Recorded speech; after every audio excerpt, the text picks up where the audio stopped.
Normalmente los discípulos hacen que se desconozcan a sus maestros no porque valgan más, que pueden valerlo, sino por el simple proceder, la afrenta habitual del tiempo, el olvido en el que incurriremos todos, sea cual sea nuestra valía, a no ser que la fortuna, en grandísima medida, porque la fortuna es quien hace que se preserven los manuscritos, incluso el bronce del que habla Horacio. La fortuna, fundamentalmente, y en una mínima parte nuestro valor y nuestro auténtico mérito. Por estos dos cauces, por estas dos balanzas, es por lo que nos juzgará en lo venidero y por lo que perviviremos o no. Simplemente porque los discípulos suceden en el tiempo a sus maestros, es por lo que están presentes y la gente se acuerda del discípulo y no del maestro. En el caso de Arreola, afortunadamente, no olvidamos al maestro y, por supuesto, recordamos también al discípulo más próximo en el tiempo. Yo creo que casi todos los lectores de Arreola habrán llegado a él por el maestro, por Borges, que es el maestro de todo el siglo XX y es quien hace la literatura del siglo XX después de unos maestros que realmente están a finales del XIX, que son Picasso, Jarry, etc. El siglo XX literario, tal como lo entendemos, pasa por Borges. Borges es el gran puente, es el gran modelo, es el elefante en la habitación. Nadie puede obviar a Borges, y es por Borges por quien conocemos a su, no podía ser de otra manera, a su admirador, a su seguidor, a su fiel escudero Arreola. Nos dice Jorge Luis Borges de Juan José Arreola, en el prólogo a Cuentos Fantásticos, una selección hecha por Borges para su última biblioteca personal, la última biblioteca, no para Franco María Ricci, sino para una editorial hispanoamericana. Creo descreer del libre albedrío, pero si me obligaran a cifrar a Juan José Arreola en una sola palabra que no fuera su propio nombre, y nada nos impone ese requisito, esa palabra, estoy seguro, sería libertad. Libertad de una ilimitada imaginación, regida por una lúcida inteligencia. Un libro suyo que recoge textos de 1941, de 1947 y de 1953, se titula Varia Invención. Ese título podría abarcar el conjunto de su obra. Desdeñoso de las circunstancias históricas, geográficas y políticas, Juan José Arreola, en una época de recelosos y obstinados nacionalismos, fija su mirada en el universo y en sus posibilidades fantásticas. De los cuentos elegidos para este libro, me ha impresionado singularmente el prodigioso Miligramo, que hubiera ciertamente merecido la aprobación de Swift. Claro, al llegar a estas palabras extremas de Borges, en las que está comparando a Arreola con Swift y dice que no hubieran desmerecido de las letras de Swift los cuentos fantásticos de Arreola, quizá no le esté haciendo un favor, como creo que tampoco le hizo un favor el editor español en Planeta, a Rafael Pi Vidal, que por cierto, curiosamente, en español está la diéresis francesa, pero en su obra en francés, bueno, algunos sí, en otros no, pero ya presentaremos a Pi Vidal. La traducción no es fiel, desde luego, el título original no es Este o Este, pero también es de cosecha, desde luego, del editor, el decir, como publicidad, como cebo, como gancho, que su obra está entre Voltaire, Julio Verne y Borges. Pi Vidal, una gran revelación de la narrativa francesa. Bueno, quizá es dejarlo en un lugar muy peligroso y muy fácil para las críticas. Curiosamente cita a Voltaire, Verne, Borges, pero no cita a Swift, que es la mayor influencia, sin duda alguna, de este libro de Pi Vidal y de la obra de Pi Vidal en gran medida, y desde luego Swift también está, no solo como igual con quien puede medirse Arreola, sino también como una fuente, naturalmente, como un venero del que surte la prosa fantástica de Arreola. Es capaz, como toda buena fábula, de interpretaciones distintas y tal vez antagónicas. Lo indiscutible es su virtud. La gran sombra de Kafka se proyecta... Claro, es... en fin... lo está lanzando a los leones de la crítica. Pero bueno, ahora veremos que la obra de Arreola se defendía y se defiende. Y ocupa desde luego un puesto preeminente en la literatura fantástica, pero el entusiasmo de Borges quizás sea como el abrazo del oso, lo está poniendo por las nubes. La gran sombra de Kafka se proyecta sobre el más famoso de sus relatos, El guardaagujas, pero en Arreola hay algo infantil y festivo ajeno a su maestro, que a veces es un poco mecánico. O sea, mejor que Kafka, venga, mejor que Kafka en algunas cosas.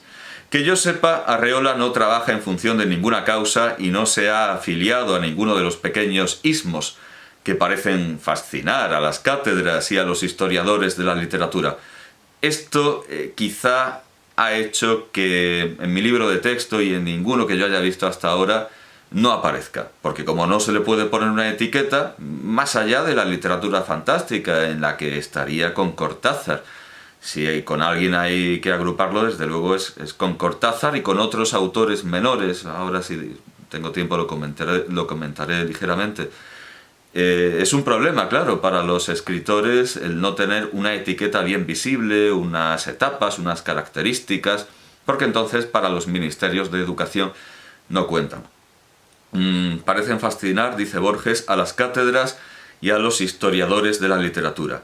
Deja fluir su imaginación para deleite suyo y para deleite de todos. Nació en México en 1918. Pudo haber nacido en cualquier lugar y en cualquier siglo. Lo he visto pocas veces. Recuerdo que una tarde comentamos las últimas aventuras de Arthur Gordon Pym. Esto es lo que dice Borges y claro, cómo no ir corriendo a comprar lo que ahora afortunadamente existe y no desde hace mucho. Esta edición es moderna porque tiene enlaces web y propuestas muy modernas. Es de 2016. En realidad, reimpreso en 2018. Reimpreso, tal cual, es de 2016. Esta edición de bolsillo, que no es que sea una edición de bolsillo, es que la colección se llama De Bolsillo.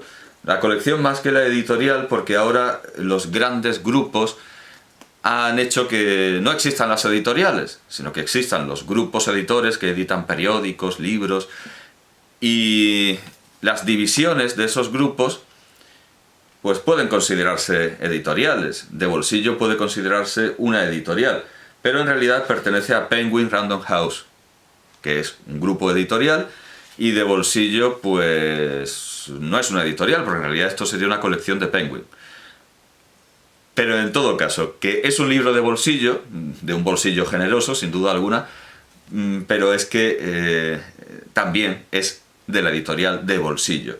Es la narrativa completa de Juan José Arreola, es desde luego algo más que interesante para tener en casa, 482 páginas, y contiene varia invención, de cuyo título ha tirado Borges para hacer su presentación, bestiario, cantos de mal dolor, juego de palabras con el vizconde de la Tromont, que en realidad era Isidore Dicas, el uruguayo, prosodia, confabulario, palíndroma, variaciones sintácticas, la feria y un texto inédito. Tiene las ilustraciones justas, es decir, las que a modo de invenciones tipográficas, extra tipográficas al estilo de Stern contiene, y bueno, el texto inédito está dedicado a la memoria, es un texto inédito dedicado a la memoria de Samuel Rosenberg, porque murió purificado en el fuego, impuro y vivo, perdóname Sam, noviembre 1968-1969. Es decir, que esto es texto inédito, no es que sea un texto inédito, sino que es una obra que se llama texto inédito, al igual que esto es un libro de bolsillo editado por De Bolsillo, que es un de bolsillo todo junto. Bueno, es una edición escolar con preguntas para los alumnos, con enlaces y preguntas, sí, vamos, preguntas no generales, sino casi preguntas para tratar en clase. Por ejemplo, sobre Varia Invención preguntan: ¿es posible que el protagonista de El fraude sea un hombre honesto? ¿Hay una relación entre el escenario de El Cuervero y el pueblo de la feria? O sea, estos son no propuestas de un filólogo, sino preguntas de un maestro en clase. Entonces, es un libro que se puede trabajar en la escuela, en el instituto, o se podría si no fuera porque contiene muchísimas erratas y lo que no son erratas, vamos, directamente faltas de ortografía, faltas de puntuación, comas mal puestas, vamos, muchísimas no, pero las suficientes no me he fijado tanto porque uno está absorbido por la lectura de Arreola, pero vamos, las suficientes como para que no sea enteramente recomendable que los alumnos lo tengan como un modelo. La intención es buena, pero aún necesitaría unas cuantas ediciones más para revisar las erratas. Claro, en la biografía aquí en letra roja dice: Juan José Arreola, 1918, que es la fecha que conocía Borges, 2001, que es la fecha que no podía conocer, escritor autodidacta que aprendió a leer de oídas, que nunca concluyó la primaria. Insisten mucho en que era semianalfabeto, lo cual, en fin, en un primer momento puede resultar un argumento para justificar las erratas y las faltas de ortografía que hay aquí, pero no se deben a eso. Fue un autodidacta, pero aprendió bien, aprendió muy bien, se esforzó mucho en recuperar esa educación formal que no había tenido y era un hombre docto y un hombre erudito, y además que en un libro revisado por... Vamos, que está editado además, es decir, que tiene un responsable crítico, el prólogo de Felipe Garrido, vamos a ver, Felipe Garrido solo por el prólogo, Livia con B, Livia, que no será, claro, una falta de ortografía, sino que se llamará Livia con B, supongo. Livia Brenda Rojano por la guía de lectura, pero no dice quién ha hecho la edición y parece que nadie ha corregido las... Claro, cuando se hace un prólogo y una guía de lectura también hay que corregir las pruebas de imprenta y muchas erratas se han colado que no son de ninguna manera responsabilidad del autor, por muy poco instruido, por muy poco leído, que estuviera en sus orígenes en el pasado, porque cuando escribe estas obras es un hombre doctísimo, uno de los escritores con más cultura literaria que podamos imaginar, con más lecturas, con más... Así que no vale como excusa el decir, no, es que apenas sabía escribir, si lo encontramos debajo de un puente. No, es responsabilidad de Penguin Random House. En último extremo es responsabilidad del Pingüino y de la colección y de los editores. O sea, no vale como excusa. Bueno, aquí naturalmente están, por supuesto, están todos los cuentos, entonces también están los alabados por Borges. Tenemos los 4 de Varia Invención: Hizo el bien mientras vivió, El Cuervero, La vida privada y el fraude, y todos los animales del bestiario: el rinoceronte, el sapo, el bisonte, aves de rapiña, que iba prácticamente, si hay tiempo para ojear con más detenimiento alguna de sus biografías que voy a recomendar. Bestiario parece ser que lo iba dictando, se le ocurría un animal y inventaba el cuento y lo dictaba. El avestruz, insectiada, el carabao, felinos, el búho, el oso, el elefante, topos, camélidos, la boa, la cebra, la jirafa, la hiena. Termina con el ajolote, al que también dedicó un cuento Cortázar, y los monos. Después vienen los cantos de mal dolor, Loco dolente, Casus conscientiae, Calenda Maya, homenaje a Johann Jacobi Bachofen, homenaje a Remedios Varo, La noticia navideña de cetrería, El rey negro, homenaje a Otto Weininger, Metamorfosis, Cocktail Party, que por cierto sobre el cóctel también escribió Pemán, a quien voy a traer a colación precisamente a propósito del cuento admirado por Borges, el prodigioso miligramo. Achtung, lebende Tiere, es decir, cuidado, fieras vivas, La lengua de Cervantes, Balada, Tú y yo, El encuentro, Derrama de pensamiento. Bueno, después tenemos Prosodia, Informe de Liberia, Telemaquia, y después tenemos su libro más famoso.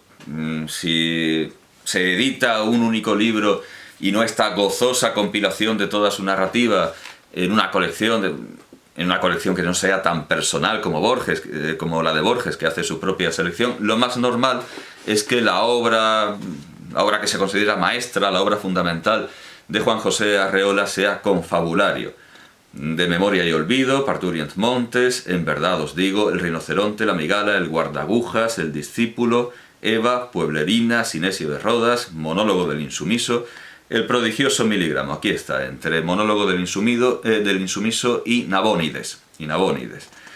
También muy borgesiano. También muy borgesiano este recurso al pasado mesopotámico y desde luego también una muestra de su cultura literaria que en ningún caso va a explicar los errores de puntuación y de ortografía. El prodigioso miligramo, 194. El prodigioso miligramo está tomado de un verso de Carlos Pellicer. El prodigioso miligramo. Y ese fragmento lírico es: moverán prodigiosos miligramos. Y todo el cuento parte de tomarse muy en serio esa imagen fugaz y casi furtiva, cogerla con unas tenazas y estirarla en un cuento, estirarla durante unas cuantas páginas, en un cuento en el que se hace todo lo imaginable, todo lo posible con ese prodigioso miligramo. Lo primero que nos sale al paso, lo primero en lo que pensamos es que Juan José Arreola se está riendo de Carlos Pellicer porque ha cogido algo que pertenece a lo dicho ex abundantia cordis, al torrente de palabras en la misión casi profética, casi délfica del poeta, y lo ha llevado al ridículo, lo ha llevado al extremo, tomándoselo muy en serio de una manera cuasi científica. Pero no es así, no es así. La intención de Arreola, Borges dice que las obras tienen varia lección, múltiple lectura, naturalmente, y pone por ejemplo este cuento que tiene muchas lecturas, indudablemente, pero hay que desmentir que esa sea una posible lectura, que parece lo más evidente, que Arreola se está riendo del poema de Carlos Pellicer, tomándose de una manera científica lo que no está hecho para ser tomado de una manera científica, pero Arreola es un gran admirador de Carlos Pellicer, hace muchas presentaciones de él, muchos prólogos, muchas noticias y, bueno, elogiosas introducciones, prolusiones académicas. Entonces hay que descartar esa lectura. No se está riendo de Carlos Pellicer, simplemente está tomando algo que se dice en serio, de una manera solemne y al mismo tiempo inconsciente, lo va a tomar para un cuento satírico. Pero no está haciendo la sátira contra Carlos Pellicer. Se sirve de este verso, moverán prodigiosos miligramos, pero no se ríe de Carlos Pellicer.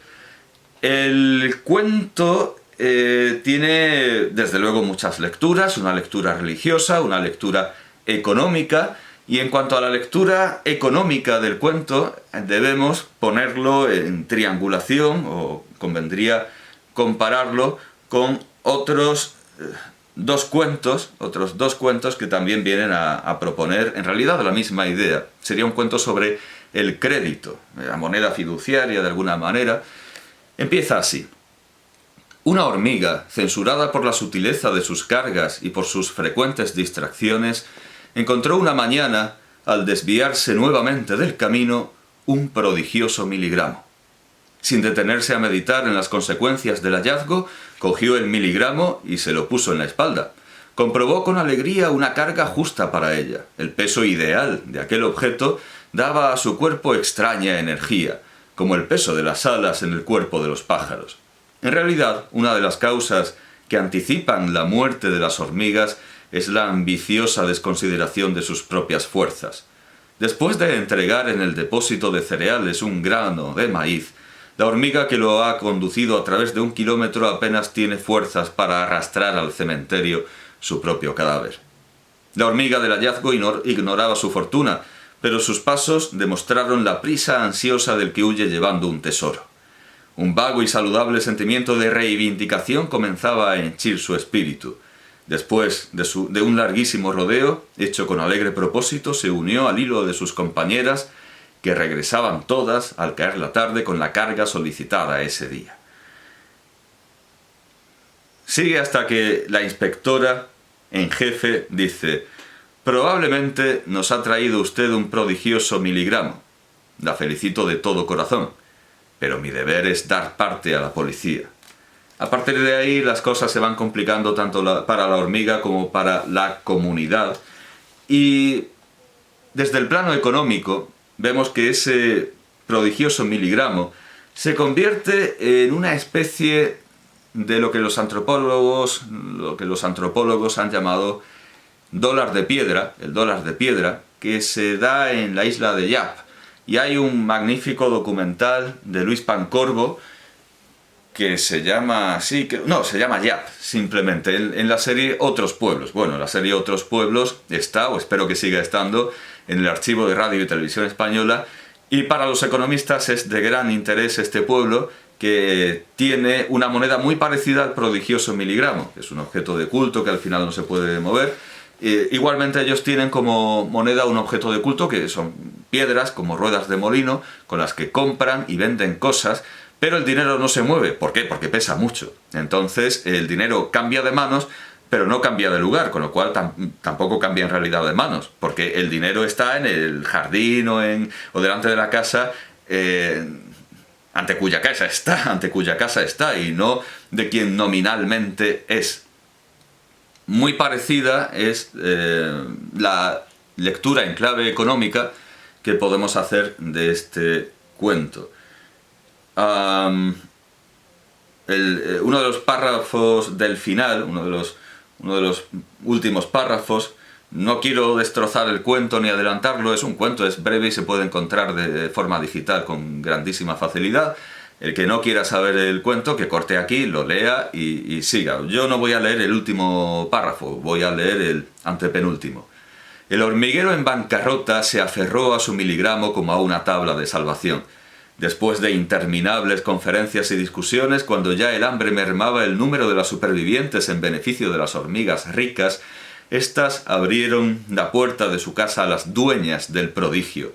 Contrajeron la obligación de alimentarlas hasta el fin de sus días, exentas de todo servicio. Al ocurrir la muerte de la última hormiga extranjera, el miligramo pasaría a ser propiedad de las compradoras.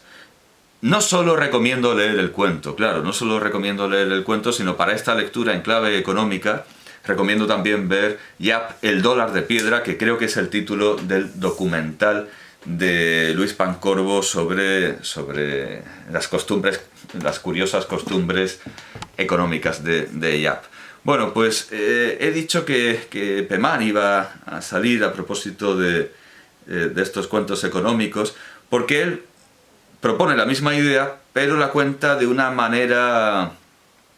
Ahora lo veremos. Vamos a comparar tres maneras de verter una misma idea, porque la conclusión, la idea, es muy semejante, pero la forma, que en literatura lo es todo,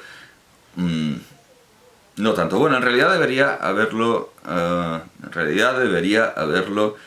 apuntado o anotado, se ve que no lo he hecho, y en fin, quizá debería cortar para buscarlo y ahorrarme la lectura de los cuentos, la lectura de los títulos, como el caso de Currinchi, Leyenda de Fra Primitivo y El Pozo.